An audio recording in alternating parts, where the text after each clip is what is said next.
Hi, everybody. Thanks for coming. I hope you're enjoying the conference so far. My name's Yosarian King. I'm the CTO for Blackbird Interactive, and we've got Gerald and Alex from our programming team.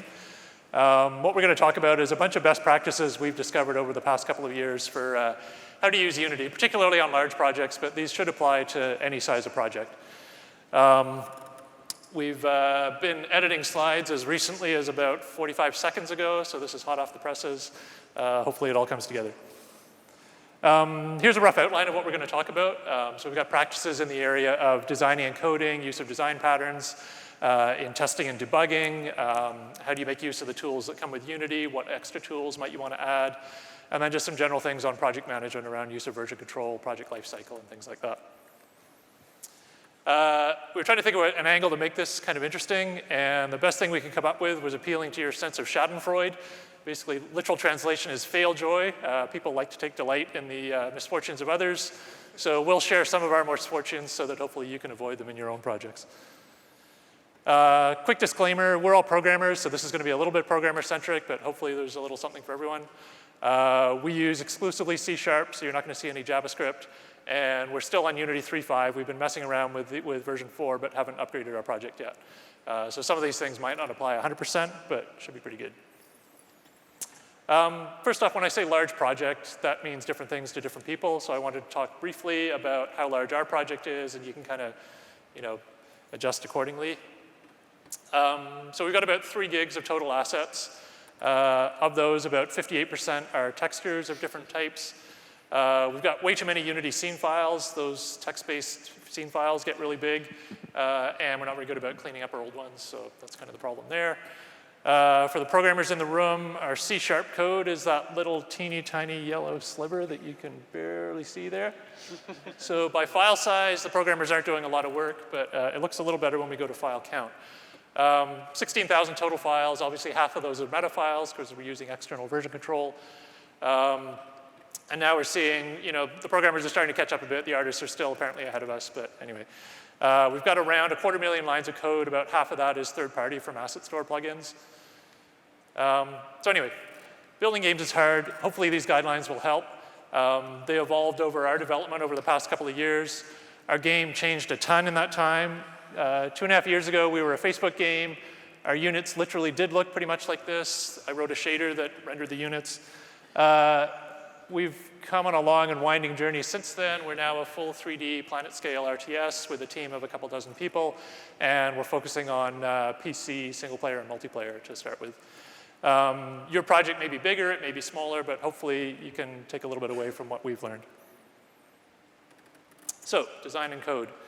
We're going to talk a bit about component structure. Everybody's preferred way of writing code in Unity. You generally write a lot of components. Talk a bit about project architecture and how you might organize and structure your code, and go into a few design patterns for actually creating that code and how to dig into the details a little deeper. First off, Unity components. Typically, you go in and you start making a bunch of public variables so your designers can tune everything. We actually prefer to use serialized field private as our default way of exposing a variable to designers. The benefit there is it shows up in the inspector and the designer can modify it, but it's not accessible to the rest of your code. So if suddenly that variable starts getting weird values, you only have to go talk to the designers and look at that one component file. You don't need to scrub through your entire code base figuring out how it's changing. More generally speaking, components can have tweakable data for the designers, serialized data that gets stored in the scene file, public fields and properties that the rest of the code can look at, and then private fields that are exclusive to that component. You can pretty much do any combination of tweakable, serialized, and public or private, with the exception that you can't tweak a non-serialized variable. So basically, think about each property, and is it something the designer needs to manipulate? Add serialized field. Is it just something that should be local to that component and isn't referenced by other code? Make it private. Similar story with your methods. Like, try and make your public API as thin as possible so that you're kind of keeping your code modular and there aren't too many dependencies erupting through all your different components. Also consider whether it should even be a component. So if you find you don't have anything tweakable, you don't have anything serialized, and you're not doing update or on collision or any of that stuff, it's probably just some code. It's helper code that you can put into your project. There's no need for it to be a component. It doesn't need to be a mono behavior. It can be a plain old C# class. Here's our first little Schadenfreude moment. Early on, we abused components quite a bit. Well, early on, we didn't really get components, and we wrote way too much kind of functional code. Then we kind of jumped onto the whole component bandwagon and went a little bit overboard. In some places, we had too many components. So every one of our RTS units, whether it's the Jeep or the base runner or the flying units, it had a planner component. The planner component would decide which other components it should have. It would have a navigator component.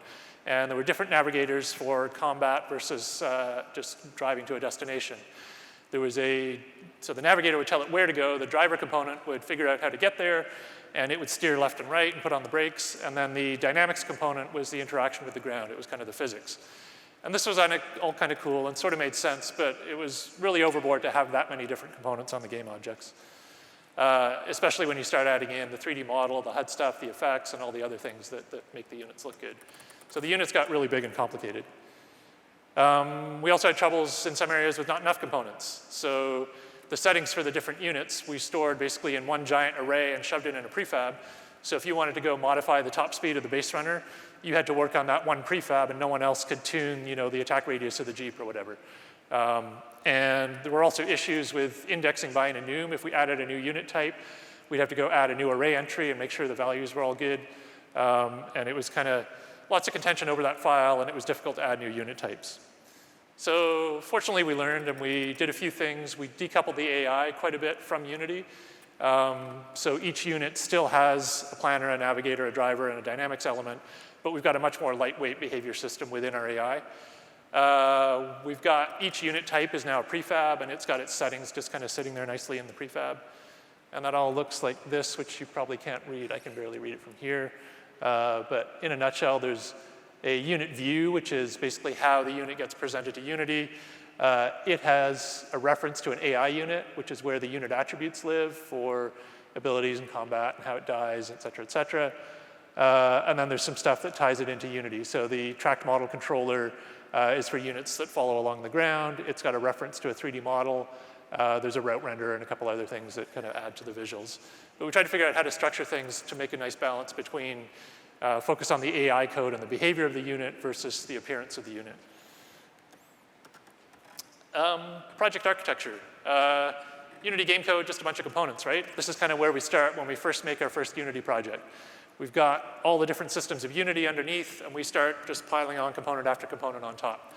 You can get a long way like that, but as the project gets bigger, you're going to want to think about some other sort of categories of code that fit in there. So you can have, as I mentioned, if you've got systems that don't have serializable properties, they don't have an update function, they're just code that's sitting there and helping you build your game. A lot of that stuff may be Unity dependent. You can also have Unity independent systems. So these are things that are really plain old C# stuff that isn't using the Unity API. You might have a logging system in there. You might have your event system. You might have timers. You may have third-party open source stuff you've integrated that isn't a Unity plugin. And then there's all of .NET under the hood as well. So if you're using .NET's XML serialization or diagnostics class, or anyway, there's a whole wealth of stuff in there that's really useful. So this is kind of the way we like to think of the stack, with dependencies running down this way. And trying to keep things nice and modular, not forcing everything to depend on Unity, taking advantage of .NET. The Unity independent stuff is really easy to build with Visual Studio, and then just drop the DLL into the Unity project. You can also do that with components and Unity dependent stuff. We found the workflow isn't generally quite as good. And on our project, the Unity independent stuff is changing a little less often. So taking the workflow hit in exchange for Visual Studio was a good trade-off. It also makes the independent stuff easy to unit test. It's also more portable. So in our case, we've got some libraries that run both on the client side in Unity and on a Linux server directly on top of Mono with no Unity. So it makes that stuff more portable. So next up, we're covering a lot of ground here, so I apologize if I'm moving quickly. We'll take questions at the end. We're going to go through some common design patterns, some stuff we found useful in our project. If you're not familiar with design patterns, they're basically reusable design elements. There's a sort of common types of problems that emerge and common ways of solving those problems. Using design patterns, you're kind of standing on the shoulders of giants and taking advantage of other people's good design work. You start using design patterns as kind of a vocabulary within your technical team, and it's easier to kind of look at a piece of code someone else wrote and go, oh yeah, I see they're using an MVC pattern. I kind of understand what to expect, and I can go in and maintain that code. Often explained with UML class diagrams. Again, try to establish a common vocabulary with your team. And this book is the kind of the original promotion of design patterns, came through the so-called Gang of Four book, so it's a good read if you haven't read it. Common example, singleton pattern. You've got one of these in your game. Maybe it's an audio manager and it's holding references to all your audio clips, and you want to be able to tell it to play a clip from anywhere in the game. So you might want a singleton. The general pattern is this is a class which has a single public static member called instance, which is of the type of that class. And in Unity, here's one way of creating one. There's different ways of implementing this pattern. So in this case, I've got my music manager class. It's got a static field to hold the instance. That instance is getting initialized in the awake method. If I've actually got two music managers in my scene, the second one will see that the instance has already been assigned and log an error. And to the rest of the code, I've got a public accessor to get the instance. I can't set it, I can only get it. And elsewhere in my code, I can say musicmanager.instance.play a song. And kind of you're making sure there's one of them. If the designer's forgotten to add it and there isn't any, then trying to reference the instance and play a song is going to throw a null reference exception. And there's ways of adding more boilerplate code to kind of catch that issue as well. If you start having a bunch of singletons, you end up writing very similar code over and over again. So you can use a C# generic and basically create a reusable singleton pattern. So in this case, oops, sorry, wrong button.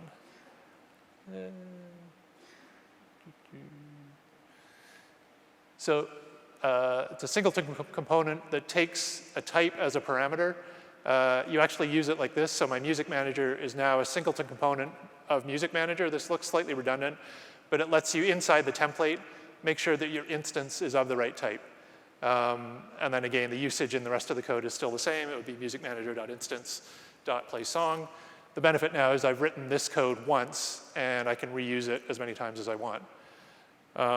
Speaking of reusing, easy to use patterns and reusing them, I'll get to that in the next slide.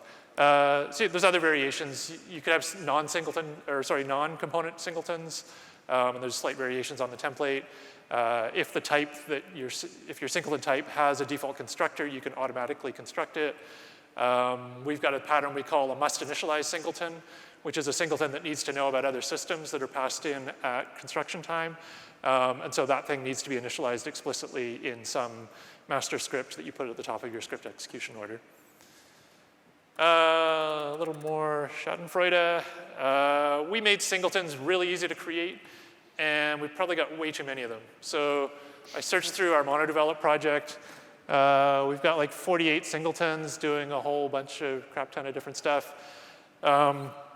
If you Google for singleton criticism, there's a whole lot of results. And the number one mentions that some consider the singleton as an anti-pattern. I don't think that's quite true. There are good times to use singleton. We probably use them a little too often. Some of the drawbacks are they're hard to unit test. It's easy to get dependencies throughout all your code. If everyone could start referring to all the singletons, then suddenly all your code, everything depends on everything else. Some people say a singleton is just a gussied up global variable. So anyway, keep this in mind. If you can, isolate references to the instance. So maybe there's like one or two key classes that need to refer to that system, and maybe everything else, if it needs it, somebody else gave it the reference to the instance. So you could, in a unit test framework, you could feed in a mock for it or whatever. I'm now going to hand it over to Gerald to speak a little bit about flexible software architecture and patterns. Is my mic on? Awesome. So I'm a software engineer by background, so these design patterns are basically my bread and butter. And I absolutely love being able to provide like simple, elegant solutions that are very flexible and easy to modify and extend. And having worked in the game industry for a couple of years, it becomes immediately obvious that you really should make flexible software architecture and software itself. But we were all really, we just started going to Unity very quickly. It was a 2.5 we started. We hadn't used it before. And applying these software patterns to Unity wasn't quite established. Not many people had explored this. So we quickly ran into some pitfalls and very easy mistakes to make in Unity, some of which Iggy's already touched on before. We found it really easy and convenient to kind of just stuff all of our game logic into Unity scripts. For instance, our first stab at creating a unit turned out to be this monolithic file, which is about 3,000 lines of code. And quite honestly, from a software engineering standpoint, it was trying to do way too much, and it's something we needed to correct. And without these design patterns, it was very easy to couple code together. A good example of this was actually the singleton abuse patterns that we just shown. Basically, any piece of code can touch any other, and whenever you want to change something or some specific aspect of a system, you suddenly have to go through and do a find, replace, or change about 50 or other source files, and that's definitely not something we want to have when we're looking into creating a flexible software architecture. And sometimes decoupling your code is also a little not something quite what you want to have as well. And another good example of that is all the different behaviors we could throw on units. Having our AI planners and navigators and our model controllers, all these were different behaviors which we could kind of slap on and change the behavior of things. Sometimes taking this too far is not really what you want to have, and sometimes it just makes life a little more difficult when you want to change things. So perhaps the most painful experience in learning about flexible software architecture in Unity is we started off with a very simple user interface with a bunch of pixel shader-driven HUD elements. And throughout our development process, we've been wanting more and more, where we rewrote it in non-GUI, then we started using third-party tools, and then we changed third-party tools, and then design and art wanted more and more and more from our system. So in game development, we know requirements are constantly shifting, so we have to be very agile and nimble on our feet. So we needed a new approach for our software architecture and implementing some of these design patterns. And we're going to have Alex introduce one of the first patterns to use called Model View Controller. I'm Alex. I'm a co-op from UBC, and one of the cool things I actually got to do as part of my co-op education was write a little paper about how we can use a design pattern with Unity. And this is one of the ones I came up with originally. Model View Controller is a common pattern you see all over software. The idea being you kind of have three pieces. You have your model, your game logic, your business logic. Your view, that's the graphics, that's how the user sees it. But then this kind of third piece, which is a controller. It's the interface between other things and that model. You can think of it as the model is the brain, and the controller is the puppet strings that let other people play around with it. And that part, separating the model and the controller, that can be hard. And that's the part that when you just use components for everything, you don't get in your architecture. Here's what it looks like as UML. You have your view, your user, controller, and they kind of read and write from the model, performing operations on it. So the thin component pattern is a way within Unity to do the architecture to keep things divided. It's C#-centric, but the idea is to keep the model code as separate C# classes that don't care about Unity. And then that controller layer is the interface between Unity and your game logic.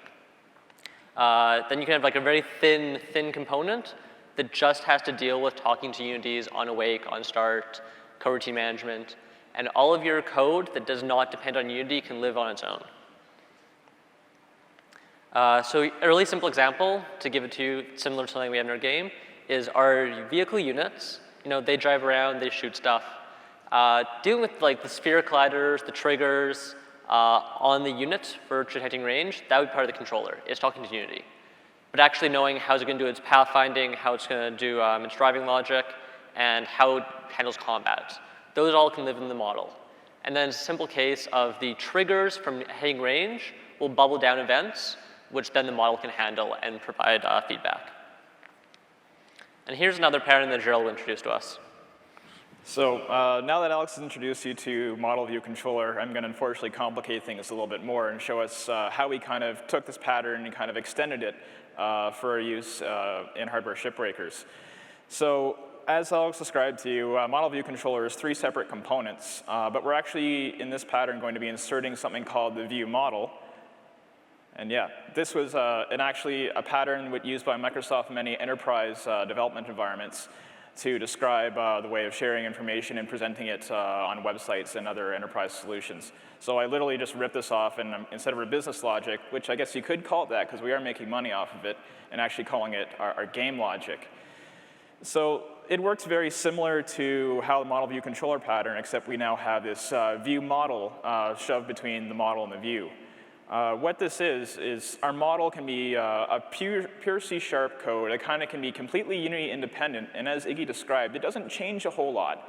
However, the way we're kind of representing and showing this information and presenting it to Unity kind of does.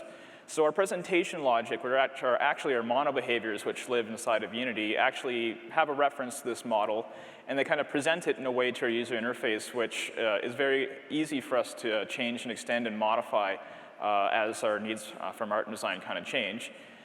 And of course, our view, which is our actual UI, kind of communicates with these Unity mono behaviors, which are a thin wrapper, a thin component over top of our actual model itself.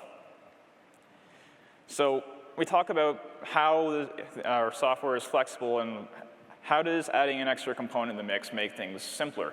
First off, you think that you add an extra piece of software to your system, it doesn't make it that much more agile or flexible. And there's an element of truth to that, but it's not necessarily true. We allow us to kind of like abstract our implementations a bit further apart so that the model itself, when it changes, the worst thing that can happen, I guess, is that the view model itself changes, because you can see this is a bunch of gears acting together, creating a working system. And the gears only mesh with each other. Which one's the laser? Sorry? Oh, the red one. Cool. So we have these gears which mesh, and everywhere the gears mesh, we only need to change the code that interfaces these gears. And with that being said, we only have to change very little amount of code whenever the design requirements come down and change. So now that we kind of talked about this pattern, like what does it look like in our game code? Well, here's a piece of ViewModel. The software engineer in me loves making these things, but I'll try not to drag you guys through it too much. So at our base layer, we have a bunch of entities, which represent our model, which are just basic C# objects that have absolutely no dependencies on Unity itself. And built upon that, we have our view model, which is our thin component wrapper on top of our C# objects. And then those guys actually know a little bit about the view itself, and they communicate to present this information very clearly. And then one layer further, we actually have our UI implementation, which is, in this case, would be NGUI. And yeah, it looks fine and well in a UML diagram, but you wonder, what does that actually end up looking like inside the game? So this is me throwing 100 units on screen right now using this model view model approach. And this is how our system can be easily used, extended, and modified to kind of give the artists and designers complete freedom to create the user experience they want to. So I think I'll pass it back to Iggy. Great, thanks, Gerald. So yeah, quick summary of design patterns. We only touched on a few there. Obviously, there's dozens or even hundreds of different design patterns out there. So I encourage you to do your own reading and research and just see what ones make sense for your project. And then I like this quote from Douglas Adams. Common mistake people make when trying to design something completely foolproof is to underestimate the ingenuity of complete fools. So, put effort into software design, but don't go overboard. Don't overanalyze and over-engineer. Like keep focusing on making forward progress on your game, but keep software engineering principles in mind as well, and try and find a good balance. Next section is on testing and debugging. What could possibly go wrong with all those great design patterns under the hood? Well, many things. We talk a little bit about monodevelop and debug.log, how to make the best use of those. A little bit about something I'm calling structured logging, which is we built an alternative logging system. Talk a little bit about unit testing and integration testing, and then show some of the tools we're using in our development environment. And Brian Kernahan was one of I think he helped write the original book on C coding. He's a good Canadian. I threw the flag in there. Debugging is twice as hard as writing the code in the first place. So don't be too clever when you write the code, or else you won't be able to debug it. So that kind of ties back into the over-engineering thing. Don't go too crazy on the design patterns.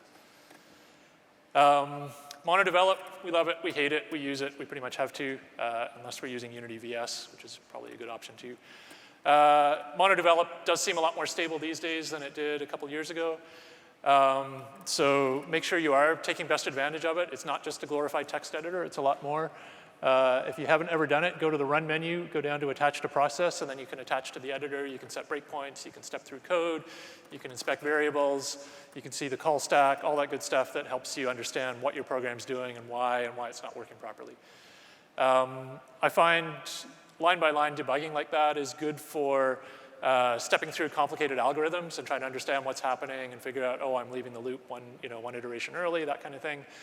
It's not as good for what I find is a more common problem in Unity is you've got like half a dozen different game objects with different components on it, and they're talking to each other, and between one frame and the next, something went weird somewhere, and now you don't know why your unit's driving off the map or heading back to the origin. So you can use breakpoints to kind of see what order things are happening in, but you're going to want to apply other techniques as well. Debug.log, another quote from Brian Kernighan, nothing better than a good print statement.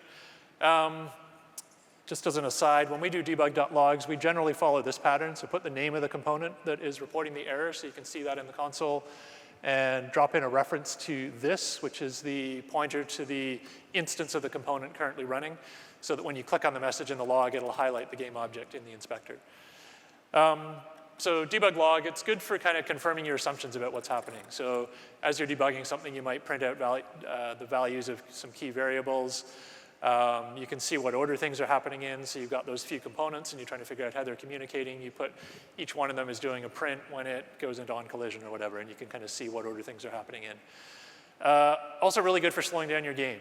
I ran a couple quick benchmarks last night, and the most, I could do about 3 or 4 debug log messages per frame at 60 FPS. Slightly better in Unity 4 than Unity 3.5, but not much.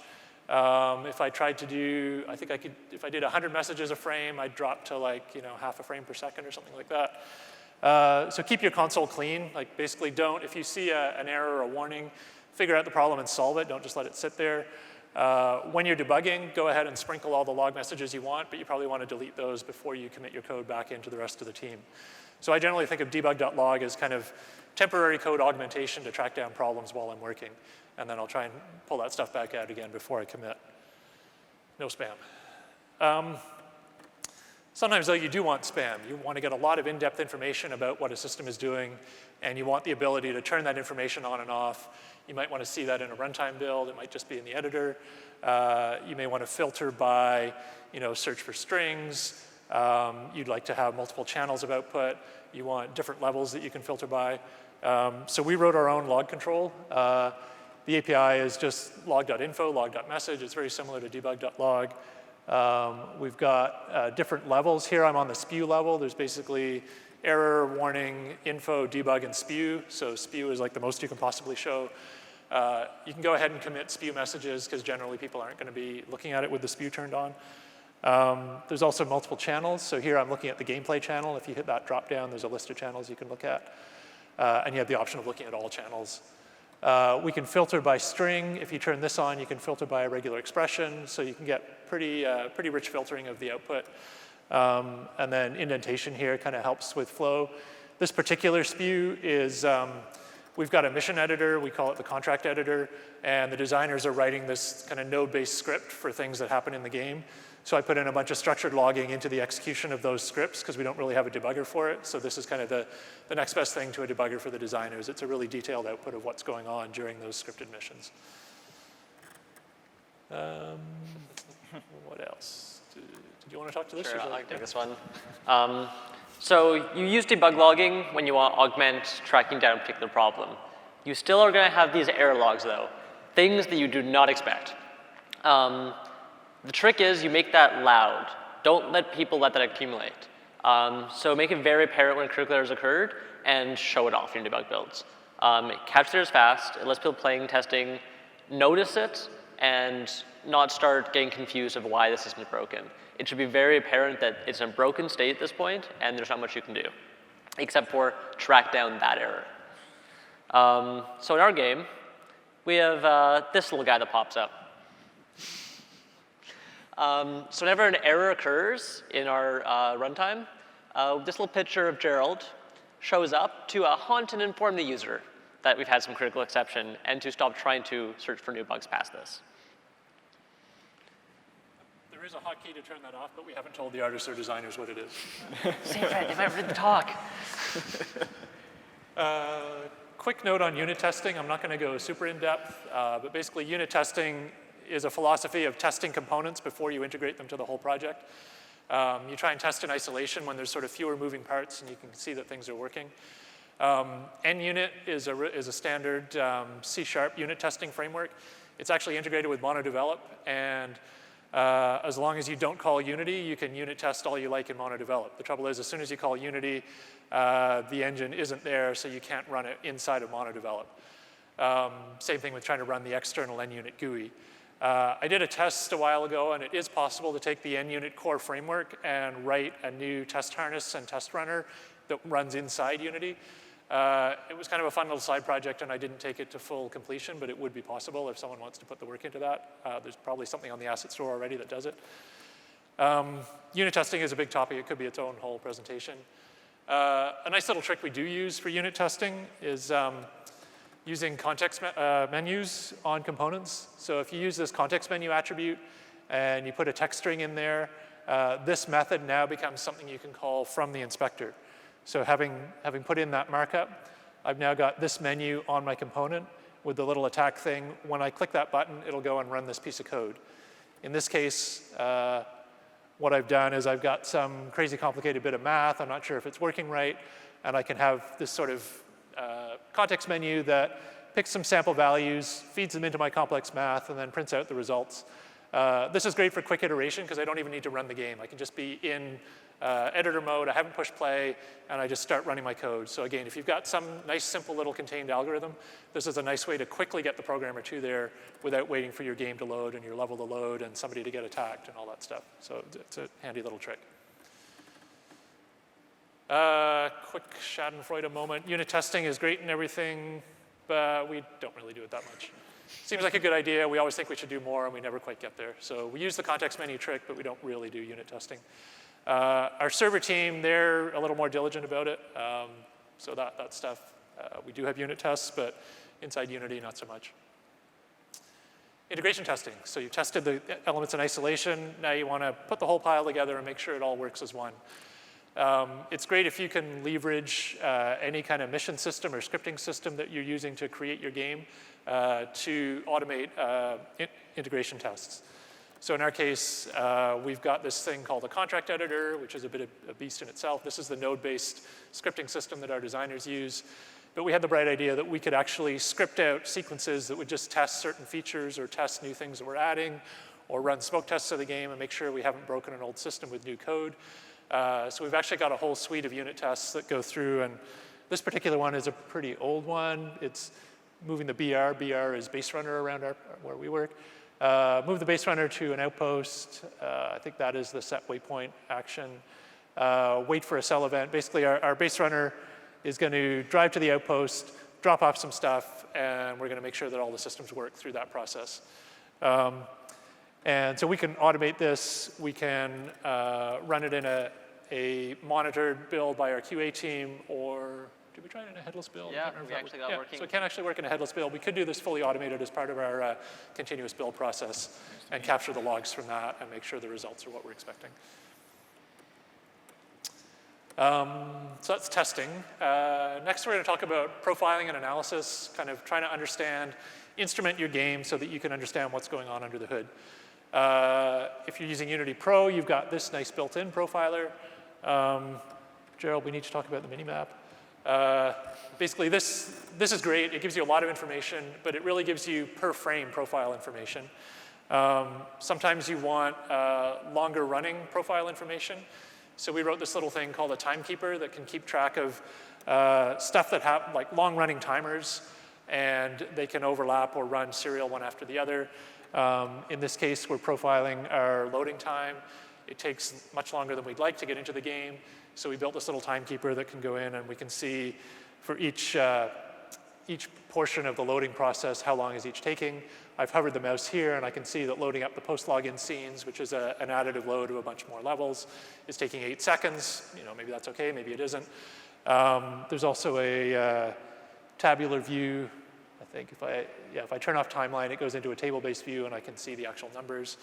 So this was handy just for kind of long-running profiling and benchmarking. Gerald's going to talk about the in-game memory profiler. So all of you who have used Unity Pro are familiar with the fact that the profiler does indeed have the ability to look into the different types of memory you're using. However, when you're starting to work on a very large project, the term memory budget starts to become a big term and a big scary word. So it's not enough for Unity just to tell us the total amount of memory allocated to different aspects of your game. We have to figure out which categories of our assets are actually using how much memory. So fortunately, Unity does provide the tools for us and the code to actually access the heap and find out how much memory a particular asset is is using.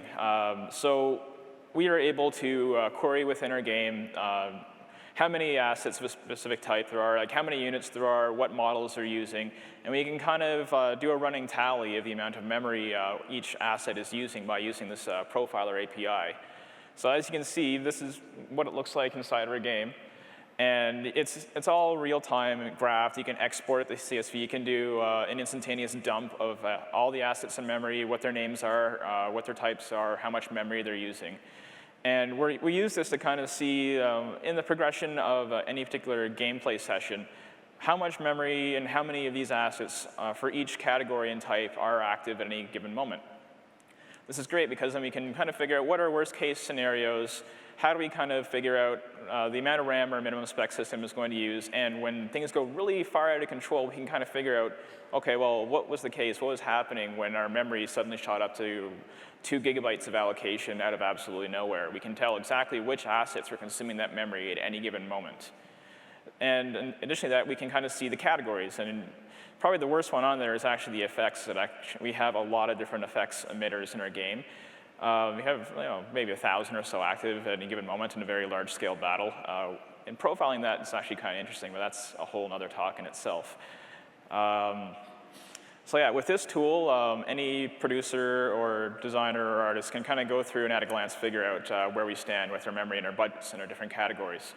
And adding these categories is fairly simple for us too, because we have access to kind of like a runtime database for everything that's active in our game at any given moment, which is much faster than something like GameObject.find.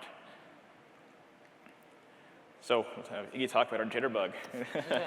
Jitterbug was a quick little tool I wrote because we had this problem with our air units, where if you look here, they'd be in flight, they've got these nice glowing streaming trails behind them, but every now and then there'd be this weird little fold or bend in the trail.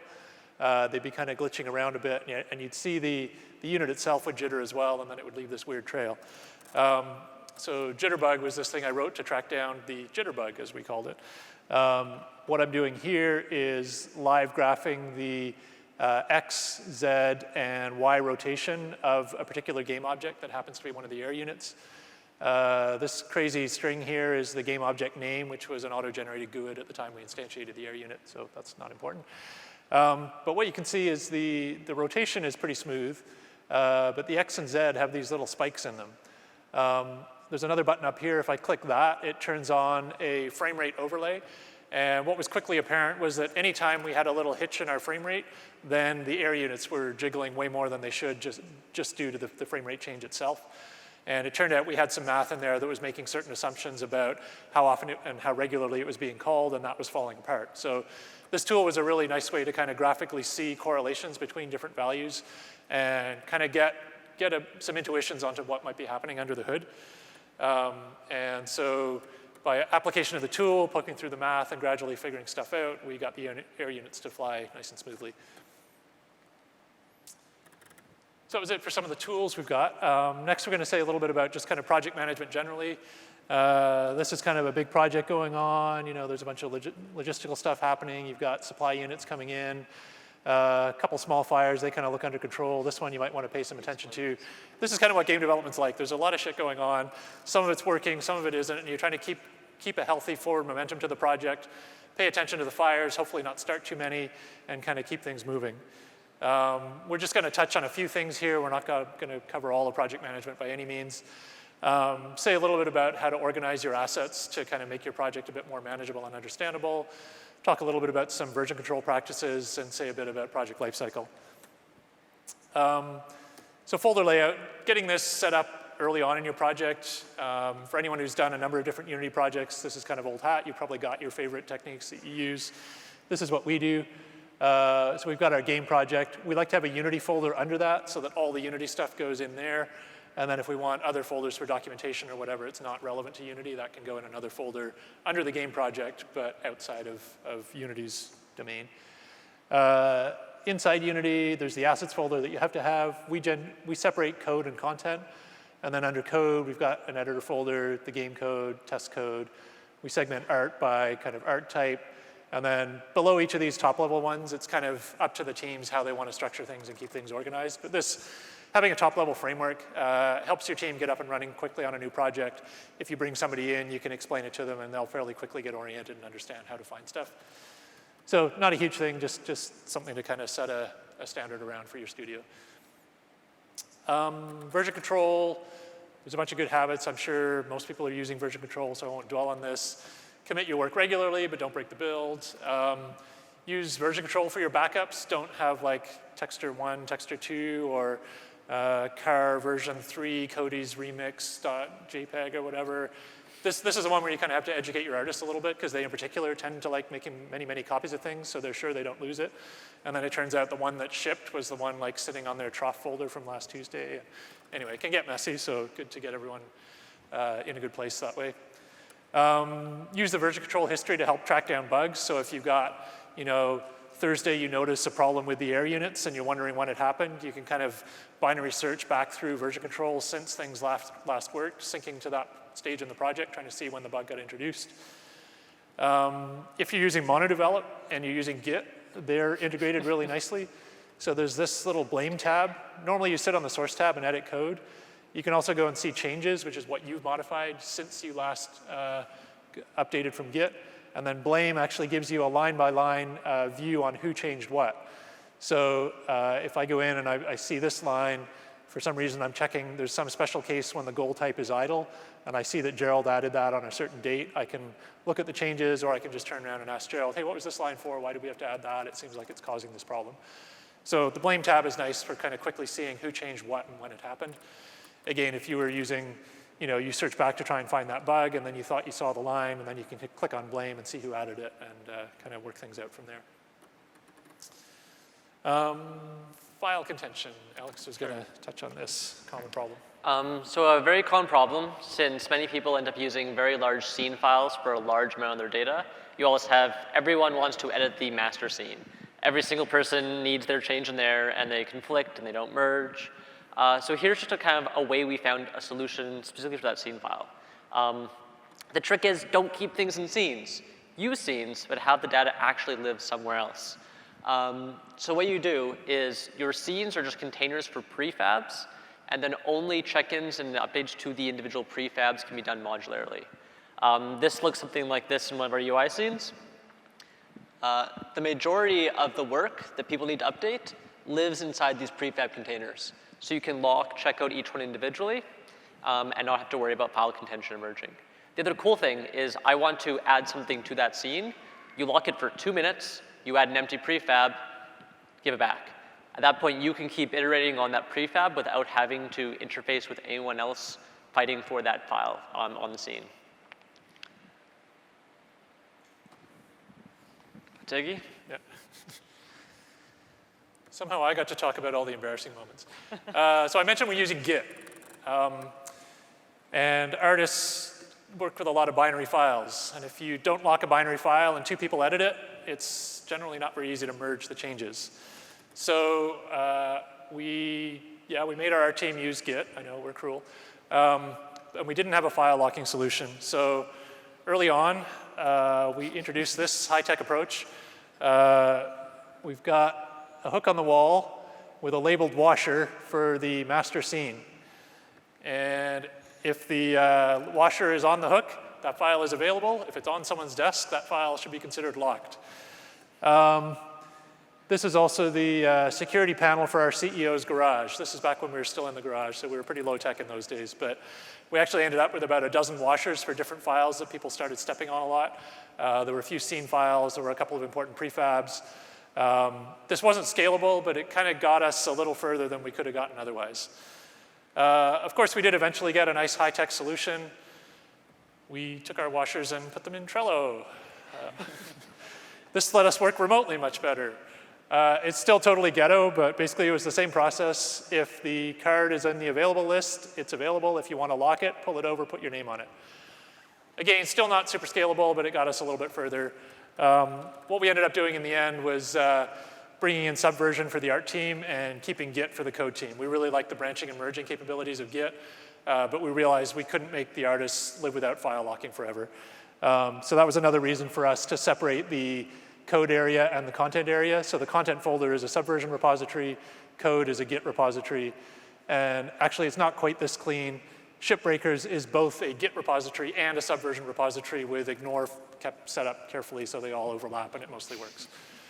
Still not perfect, but it's cheap and it's working for us pretty good. One day maybe we'll use Perforce, but we'd kind of be sad to see Git go, so we'll see what happens. But this is working pretty good. Alex is going to talk about code iteration a little bit. So another common thing you have to run into is everyone says iterate, iterate, iterate. What does that mean? Is there such a thing as too much iteration? And the answer is yes, there is. You have to iterate in a controlled fashion. So a nice metaphor is annealing. That's a thing from metallurgy. It basically means something starts off in a very high volatile state, and you slowly, in a controlled fashion, bring it down. So that's what your iteration process is. Your code starts very volatile, and at that point, you're allowed to make large changes, prototypes, throw things out all the time. But once your unknowns go down, once you have a good grasp on your final solution, your iterations change in quality. They don't become about rewriting, trying new things. They become about improving maintainability, fixing bugs, adding polish. So that little graph is kind of that idea. Your code jumps all over the place to start.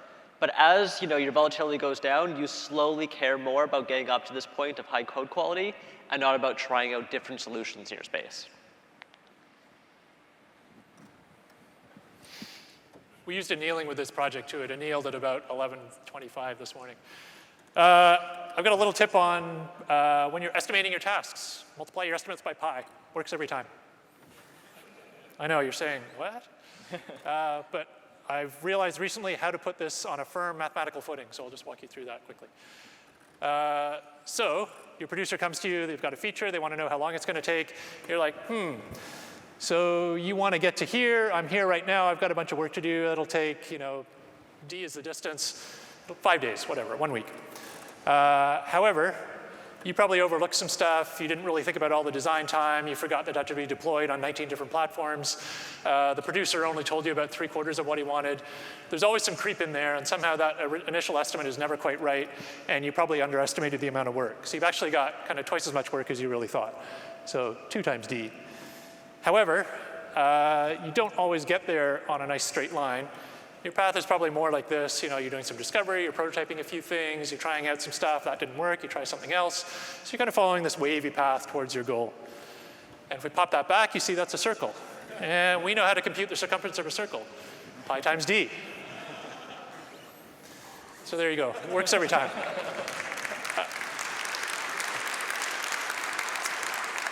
Now, on that, it's a little facetious. Obviously, pi is pretty arbitrary.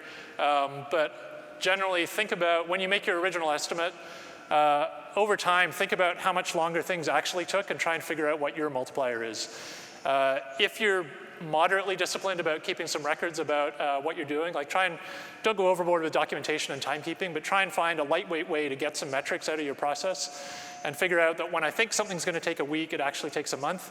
Start using that at planning time, and you'll get a little more predictable. And that's it. Keep your code clear, know your tools, stay organized, think ahead. And there's a whole bunch of resources. This presentation is available online. It's a Google Doc. This is a bit.ly shortcut to it. So you can write that down if you want. I'm interested in maybe adding a section to the Unity community wiki and kind of getting a best practices area and putting a bunch of this stuff in there and encouraging everyone else to contribute to that as well. So if anyone's interested in helping me set that up, then come talk to me after or catch me during the conference. The resources here, obviously there's a bunch of Unity stuff. Microsoft Developer Network is really good for all that code that just depends on .NET or you want to learn more about .NET. Check it out. Other stuff, there's a 50 tips for working with Unity that's really good. We've got a document we wrote that we give to our code team, like when we bring in a new hire. So that's a link to our Google Drive. And there's tons of information out there, so take advantage of it and don't reinvent the wheel every time. So any questions for any of us? Please use the microphone in the middle.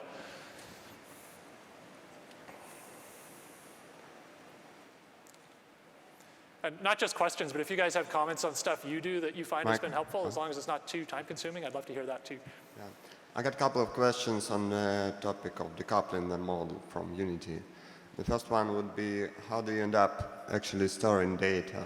Do you still serialize it Unity way, or you have something? Yeah, the current way which we are storing the data is we actually have all of our model or C# objects, which are pure C# objects, are serializable objects. So for example, inside the unit view we showed you, you can actually see that little pull-out tab for AI unit, which is actually the serialized form of that C# object. It's probably not the most ideal solution, but it's something that we can actually get working quite easily within Unity. And ideally, that kind of pure C# information might be some sort of serialized JSON or other information on a database, which will facilitate us uploading to a server for easily tuning or something like that. So if you guys look at it, this is actually our AI unit view model thing in the inspector. That pull down for AI unit is the serialized class that is pure C#. It just happens to live as a field on top of a model behavior. And since we've exposed it with that serialized attribute, you can edit it inside the inspector. And it will still get serialized into the YAML. So you can put references to those plain old data types into components or into scriptable objects. We have also played around with using JSON serialization and sharing data with our server. We've got some ideas there, but haven't fully fleshed that out yet. Yeah, I see. I just wanted to point out that actually the serialized object wouldn't be exactly like a pure C# object in that aspect. It is, because you just mark it system.serializable, which is part of the .NET framework. There are some rules around, Unity will serialize all the public fields, so it does put some constraints on how you structure that data. But you don't have to have that data class depend on Unity in any way. It just needs to adhere to some conventions. Well, okay. And then another question would be, if you introduce that intermediate thing, the ViewModel, I suspect this may or may not lead to some additional coding work just to organize the interface between the systems. Yeah. And that might be, or may not, be just a lot of coding just for coding. Have you faced similar problems? Yeah, so I kind of addressed that in what I was saying. Yes, at first blush, it does look like you're adding additional complexity to the system. But by abstracting that, you're kind of making a very clear line of separation or drawing lines in the sand with how your different objects are going to communicate. And in doing that, we actually make the interface to our art and design and the user interface and how we present the information very easy. So once that data is made available through the ViewModel, art and design can go crazy with whichever way they want to display that. But whenever you want to bubble up information or change the interfaces, the coding work only needs to happen at that interface layer, and nothing else needs to change. Yeah, if you guys are interested, Gerald and one of our UXRs, Lance, are doing a talk actually on how we made that system artist-friendly, and how Lance, our artists, can actually do it without Gerald's help once we have it set up. Yeah, so at 3 p.m., my HUD talk actually in Ballroom A is I'm going to be talking about developer empowerment and removing programmers from almost completely from the equation using this pattern. And another question, do you have anything on the automated build pipeline, continuous integration, anything in that area? We've done a bunch of stuff in that area, but I think that would probably be a separate presentation. If you want to talk about it after, feel free to come up. Yeah, we've done a little bit of R&D, but we've never put anything into full use. So you showed a number of interesting tools for doing profiling, logging, and analysis. Have you considered publishing those on the asset store or otherwise so they could be extended and reused by other teams? We've considered it. I think the danger, like I kind of went to our producer and management and kind of talked about the idea of having a Blackbird kind of technical contributions to the Unity community, and their only concern was how much extra time would it take for us to kind of polish it and support it. I think if we released it, it would kind of be on a as is, where is kind of free basis. And I just need to double check and make sure that everyone at the company is comfortable with us putting that stuff out there. Probably I would, for ease of distribution and low overhead, I'd probably just throw it on the community wiki, some of those elements. You mentioned at the beginning of this presentation that you felt you could scale your methods for large companies and small companies. Do you feel like these methods, especially testing and debugging, can be scaled to different lengths of project time, like between a year and weeks? Or do you think that you would have to modify I think so. I mean, some of the techniques you wouldn't use on a week-long project. Like, you're not going to go overboard with design patterns on a 3-week project for some ad campaign or whatever, unless you already have kind of a toolbox of established libraries that you're just bringing to bear on a new problem. Same thing with the tools. You're probably not going to invest a ton of effort in developing new tools, but as you gradually build up your toolbox, they should work on any project. Obviously, there's some stuff that isn't scalable. I wouldn't suggest EA try and create a washer board for all their file locking. That's probably not going to fly. But I think these techniques should apply to pretty much any size of project, and you just need to be judicious about what makes sense when. Thank you. I know that's kind of a hand-wavy answer, but that's what I got. You have to care about the philosophy of the statement, even if you don't care about the specifics. Yeah, go ahead. You guys have a lot of really cool editor tools that you've built. How much of your development bandwidth would you say that you've spent into developing those nice editor tools? I would say we haven't gone in and developed a tool unless we needed it. So I wrote the little jitterbug thing when I was trying to figure out why the air units were misbehaving. I wrote the logging tool when we were frustrated with debug log and its lack of filtering and things like that. So basically, we write tools in response to an actual need. And as often as possible, it's kind of like we're trying to solve a problem and have a tool emerge as a side effect rather than invest a ton of effort in the tool itself. I mean, granted, I think I had most of the logging system working in a day, and then the other 10% working in another 3 days or something like that. So kind of standard software engineering issue, but at least if you can get something quick and dirty working that solves your problem today, you can come back to it later if you want to make it a little better. And maybe, who knows, if I put these up on the wiki, then maybe you guys will make them even better and we can pull them back down and benefit from it. As far as bandwidth, it's hard to, I can't say allocation-wise what we're doing, because it's kind of, we're focused on feature development. So my task for the week was solve the air unit jitter problem, not write the jitterbug tool. It just kind of emerged. But I'd say we probably spend between 10 and 15% of our time working on tools to make our lives easier. And of the rest of our time, we really try and empower the artist and design team. So we're trying to embrace the Unity philosophy of providing tools to the content creators to help them ship the game. We're not programming a game. We're programming a toolkit that lets artists and designers build a game. So we're really trying to embrace the tool-driven philosophy throughout everything we do. Thank you very much. Okay. Hello. You said that you keep all your content in separate SVN repository, right? And it includes all the images and art assets. Do you mean the source art or the images in the game?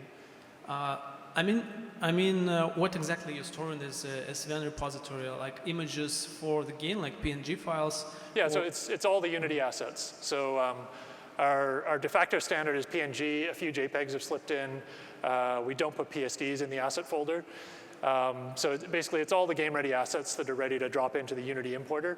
That content folder is beneath the asset folder, so it shows up in the project window. It's just another Unity folder. What I didn't mention is that the art team has source art in Maya and Max and Photoshop. That stuff is managed separately. They have another subversion repository for that, and that's just kind of where they do the creation work and the painting and the modeling and sculpting and rigging, and then they export into a format that's ready for the game, whether it's FBX or PNG or whatever. Okay, and if you have two separate repositories, how do you synchronize them? For example, like you make a branch in Git, and you have to make a branch in SVN? That's where it gets slightly messy. Basically, we have one main Git branch, the master branch that the art team and design team generally get. We pretty much don't branch subversion except in exceptional circumstances, and we merge even less often with subversion. So basically subversion, if we've got an E3 build or something, we might branch off everything and go run with that for a bit, expecting that we're just hacking on it to get a demo out. As far as day-to-day syncing, we've got a hook, a post-sync hook on the subversion. We use Tortoise SVN in Windows. So the artist will do a right-click update, and then at the end of the update, it'll go and pull the Git repository. And so before splitting to two repositories, you might have tried using only one Git repository, right? Correct. And you had a problem storing art assets there, like big files? The problem was lack of file locking. So if two artists want to modify one PSD file, Git will happily let them both do it, and then it'll tell one of them that the other one's already committed, and then the second guy is like, oh, I guess I have to go redo my day's work. Whereas with Subversion, you can go in and preemptively take a lock on a file. It's similar to like a per-force checkout, and basically say, I'm working on this file, no one else touch it.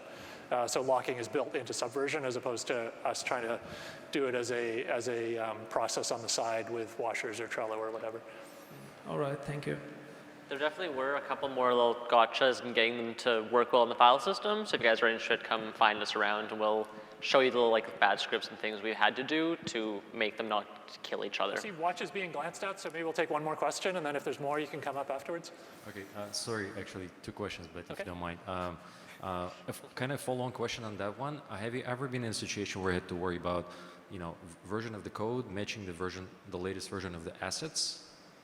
Kind of asset and code versioning and how those work together. To me, that it feels like a theoretical problem. When I was at EA, that was a very common problem. We had source art and code wouldn't always be synchronized, or code would be distributed as DLLs, and if there was a mismatch, things could definitely go wrong, but that was because the bindings between code and data were more fragile, or more, basically at EA, we'd do stuff like take a C++ class and binary output a memory mapped representation of some of that data, and then that would totally break if the code didn't match. In Unity, the serialization is flexible enough that if you've added or removed fields, or like added or removed properties, things work fine. If you've renamed something, that's a little messier, but in general, we found Unity to be reasonably flexible about that, and it hasn't been a big deal. It's bitten us occasionally, but it's never been a huge problem. Yeah. On rare occasion, we'll do like a Notepad++ find and replace to port data from an old field name to a new field name for the whole folder. And sorry, just a quick question. Have you ever been in a situation where your project, both repos combined together, got so large that Unity would run out of memory trying to import textures? And Yes. how would you mitigate that? We made smaller textures. No, when I was exploring a lot of terrain generation and stuff like that, we had 160 gigabytes of textures or something like that. Well, first of all, we explored a third-party solution for virtual texturing. We actually compiled that to a page file, and that's how we can get the large, high-definition terrain. But yeah, it has been a problem, and the immediate mitigation was just to use lower quality, or smaller versions of textures till we can find a better solution. And I know that doesn't really solve or answer the question, but yeah, there are ways of mitigating that, but not within Unity itself that I found. The biggest thing is it kind of just like pulls everything in the scene into memory, it seems, and it'll just kind of chew up memory until it runs out and crashes on you, which is what we had happen. 64-bit editor. Yeah, what Iggy said. Thank you. All right, we're going to cut off the questions there. Thanks, everybody.